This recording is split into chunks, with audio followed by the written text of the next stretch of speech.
Prime Minister Narendra Modi arriving here in Tianjin, China. That's the latest breaking news coming in from here. NDTV been reporting continuously over the last 24 hours from on ground in China. Now, these are the latest visuals coming on your screens of Prime Minister Narendra Modi, who has already landed in Tianjin. You can see a cultural performance by the local youth here in China. A massive welcome for the Prime Minister Narendra Modi here in Tianjin, China. The government officials from the team of Xi Jinping there at the airport to receive him. First visuals of Prime Minister in China coming on NDTV, where you can see a very warm welcome, Prime Minister being greeted, and now it has been escorted and is on his way to the hotel where again a traditional Indian welcome awaits the Prime Minister in a few minutes from now. Right, so the Prime Minister has already landed in China, in Tianjin, and these are the live visuals that you can see on your screens. And the Prime Minister, he will be meeting, in fact, he is going to be a part of that SCO summit, but Prime Minister Modi is also scheduled to have a one-on-one with President Xi Jinping, which comes amid the tariff tensions and at the back of thaw-in ties since Galwan. And this is something that Aditya Rajkol has also been mentioning. Aditya, when we speak about India's place in the SCO, how can India leverage this platform to push its counter-terrorism agenda, especially with Pakistan at the table? Because this is something that has been a talk of the town. China, in a way, supporting Pakistan. Last time the defense minister was there, he refused to sign that docket. So this is going to be a reset, of course, but this is also going to be looked at very closely. Well, that's right. India has a lot of top priority points here at the SCO summit, top of them being counterterrorism, but also trade and free connectivity across the SCO region. This is really a platform to reach out to the central, Asian countries as well, who are participating. Apart from that, there are observing nations like Afghanistan and Mongolia. This is the century in many ways of the global south as well, where India's leadership of the global south over the last 5 years has been taken note of. The pandemic, where India came to the rescue of more than 100 countries, cannot be forgotten very easily. And at the same time, there was the former Australian Prime Minister, Tony Abbott, who said that 21st century is the Asian century. But it's not just the Asian century, it's the Indian century as well. So clearly, India will play a very significant and pivotal role of strategic autonomy, but also of cooperation, of also trust being created among these countries of the SCO. And apart from, global south being led by India, and of course, free trade and connectivity being spoken about, we will see much more economic cooperation between the SCO nations, and that will be India's top priority as well. This comes significantly at a time when Trump has imposed tariffs against India, and India is pushing trade with several other countries and wants free trade to happen instead of a complete chaos all across that has transitioned over the last few months because of the Trump tariffs. So Prime Minister finally landing here in Tianjin, China. And of course, we will be getting latest visuals from Prime Minister's visit at the hotel, where the Indian diaspora is looking forward to welcome. And very important from the point of view. In fact, let's also listen in to what is happening down there. And this is right after Prime Minister landed in Tianjin. Let's listen in.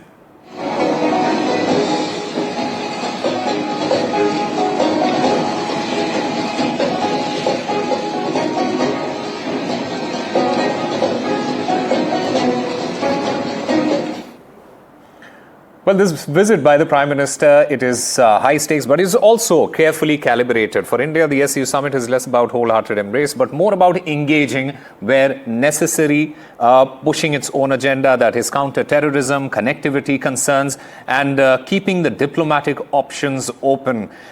In fact, Aditya, how should we interpret any possible meeting? There is going to be a meeting, but how should we interpret this meeting between the Prime Minister and Xi Jinping? Well, firstly, first visuals coming on the screens. First on NDTV in India, Prime Minister Narendra Modi landing in Tianjin in China, being greeted by the Chinese ambassador to India and the Indian ambassador to China, Pradeep Kumar Rawat, and of course the defense attaches as per formality. There are also representatives of the People's Government of China to welcome the Prime Minister. You asked me about the big bilateral that will happen tomorrow between Xi Jinping and Prime Minister Modi. A lot is being said about, a new era of friendship between India and China. But I'm not that positive about the India-China bonhomie. I would sense that it will take still time to reach that level pre-Galwan or 7 years ago. How China had spoken about the Chennai Connect and the Wuhan spirit. But since then, a lot of water has flown down the river. We've seen the unfortunate incident in Galwan, where 20 of our brave hearts lost their life. We had many casualties on the Chinese PLA side that were never admitted. But at the same time, the reality remains that in the recent conflict with Pakistan during Operation Sindoor, China came to the aid of Pakistani army. China came to the aid of a nation that has been supporting terrorism. So it's not going to be hunky-dory. It's not going to be just black and white.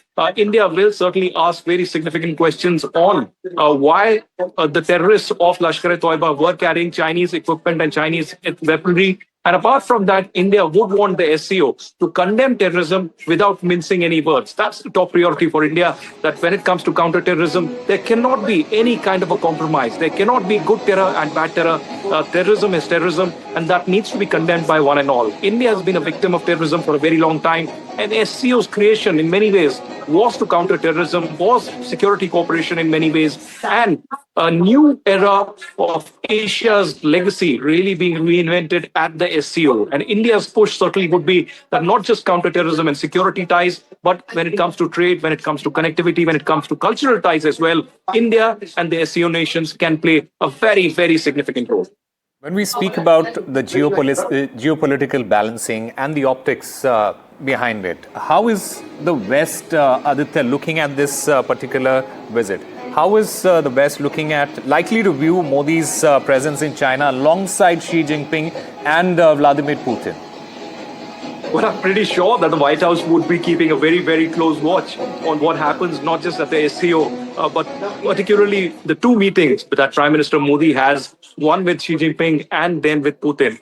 Prime Minister from the very beginning has said that this is not an era of war and solutions cannot be found in the battlefield. Prime Minister Modi, in fact, the one global leader who had very frank and positive conversations both in Moscow with Putin and in Kyiv with President Zelensky. So India has from the very beginning said that we want diplomacy and dialogue to happen. In fact, in 2023, at the G20 in Bharat Mandapam as well, Prime Minister making it amply clear that there needs to be a consensus, and a consensus was achieved on the Russia-Ukraine war. Apart from that, yes, on the tariffs front, on the economic cooperation front, we've had not so good times for India in the recent weeks with the constant bullying and theatrics and rhetoric that's coming in from the White House particularly, but also from the larger governance structure of the United States. Regular statements almost every passing day over the last 15 to 20 days from the US on tariff issue, trying to isolate India on the issue of buying Russian oil and doing trade with Russia. But then India, both Prime Minister Modi and Jaishankar have been trying to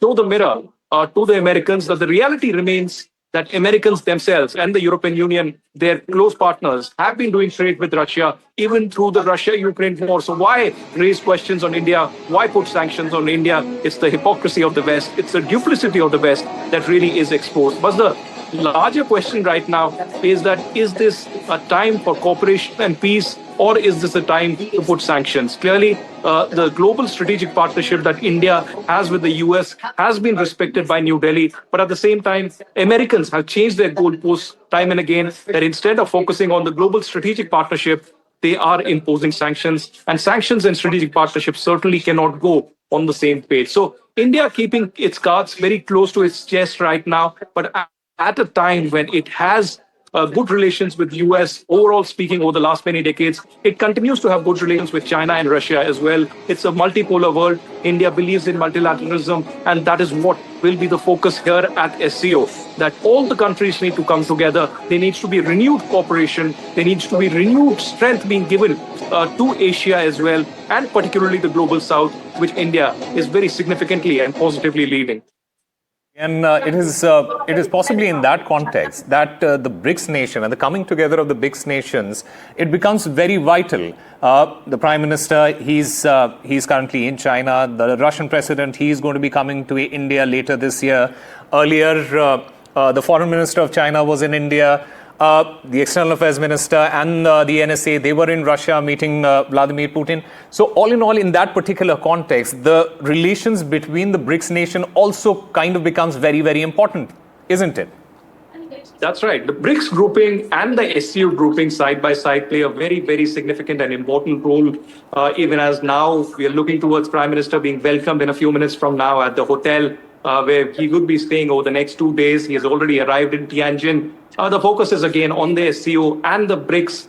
Clearly, India's push in the joint declaration to condemn terrorism, but also the significance of the BRICS and the SCO is much more important at a time when we are looking at a new international order with Trump imposing tariffs, not just on India and China, but several other countries. And Trump hasn't been really happy with the BRICS nations, really. He has repeatedly spoken about the BRICS nations. He fears that there could be a new currency that the BRICS nations could be using, not just the rupee, perhaps, other currencies in this particular region giving predominance, really. So we'll have to wait and watch how things unfold at the SCO, later at BRICS as well. But here at the SCO, the big talking point is the meetings that Prime Minister Modi will have with Xi Jinping and, of course, Putin.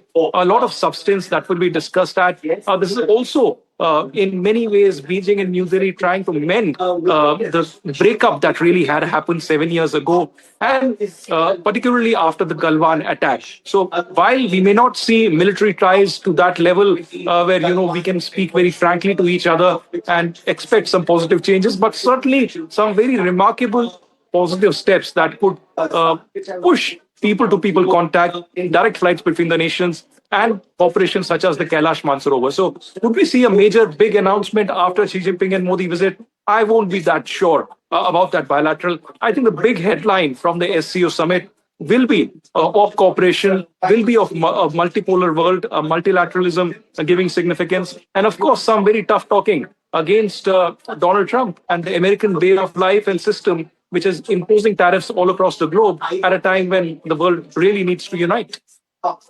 Aditya Raj Kaul, stay with us. The Prime Minister, he's currently heading to the hotel where a big diaspora is going to welcome him. And earlier, Aditya Raj Kaul spoke to the Indians who were present there. Let's listen into that conversation. This is the Indian diaspora that is lined up to welcome Prime Minister Narendra Modi, who would be coming to China for the first time after 7 long years. You can see a lot of excitement in the Indian diaspora. If we can go and try and speak with some of the diaspora members to let them know what exactly is there in the mind of these people. Let's try and speak with some of them. Hi. Here is one gentleman with me. Are you excited? Very excited to meet our Honorable Prime Minister. So what, when he walks through here, what is that one thing that you will tell him? We are very excited to see him here after such a long time. Okay, wonderful. What is in your mind that Prime Minister is coming after 7 long years? And do you think that this is the time that India and China really need to come together? Yes, of course. Like in India, it is said 1 + 1 is 11. So I wish that we become that 11 together and be stronger friends. All right. So there's been this news of tariffs also from Donald Trump. Yes. And all these weeks, a very strong message coming in from China also that India and China should come together. So what will be that one message from you to Donald Trump from here in China? Watch what is going to happen, because it's our two ancient cultures, Right. and which have a very long history, and there is a lot of root together. So maybe together we can do many things. All right. Well, how about you, ma'am? Where have you come from, and what is in your mind? How excited are you that Prime Minister Modi is coming here after 7 years? What do you think, and what do you expect, and what will be your message to these two leaders when they meet tomorrow? Actually, I'm very excited and very proud, and I'm so happy that he's coming after 7 long years, and we do expect that these two civilizations will work together, and we'll have many changes in the world. All right, many positive changes in the world. Yes, absolutely. So that's the Indian diaspora here waiting for Prime Minister Narendra Modi. NDTV keeping you abreast with the latest developments here in China as the Indian diaspora, is waiting for Prime Minister's first glimpse. If I can move a little further here, here's a message for Prime Minister Narendra Modi to welcome him. This is, members of the Indian diaspora. What's your message for Prime Minister? Welcome to China, Mr. Modi. We all are waiting for you. Modi ji, please come fast, as soon as possible. We have been awake since 3 a.m. Okay. 3 a.m. waiting for him. Yeah. All right, they are waiting for since 3 a.m.